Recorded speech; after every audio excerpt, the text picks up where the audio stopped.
మంచి రెసిపీస్ కోసం cherry chef ఛానల్‌ని సబ్స్క్రైబ్ చేసుకోండి. బూరా చేసుకోవడానికి ఒక కడాయి తీసుకోండి. కడాయిలో 1 కప్పు షుగర్ వేసుకున్నాను. దీనిలో పావు కప్పు వాటర్ వేసుకున్నాను. వాటర్ వేసుకొని దీన్ని కొద్దిగా బాయిలింగ్ పాయింట్కి తెచ్చుకోండి. అయితే ఒక విషయం గుర్తుపెట్టుకోండి, బాయిలింగ్ చేసేటప్పుడు 1/2 టీ స్పూన్ ఘీ అనేది వేసుకోండి. ఘీ అనేది వేసుకుంటే షుగర్ అనేది క్యారమలైజ్ అవ్వకుండా ఉంటుంది. బాయిలింగ్ పాయింట్ వచ్చిన తర్వాత లో ఫ్లేమ్లోకి షిఫ్ట్ చేసుకొని దీన్ని కంటిన్యూస్గా స్టిర్ చేస్తూ ఉండాలి. చాలా ఓపిక కావాలి. స్టిర్ చేస్తూ ఉంటే ఈ పాకం ఇది కొద్దిగా చిక్కబడుతూ వస్తుంది.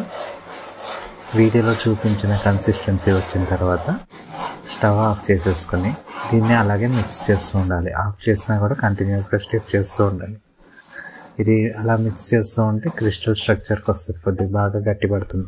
ఈ టైంలో మీరు దీన్ని వడపట్టుకొని వీడియోలో చూపించిన విధంగా తీసుకోండి. కొంచెం గడ్డలుగా ఉంటే ఏం పర్వాలేదు, మిక్సీ పట్టేసి దాన్ని కూడా వేసుకోవచ్చు.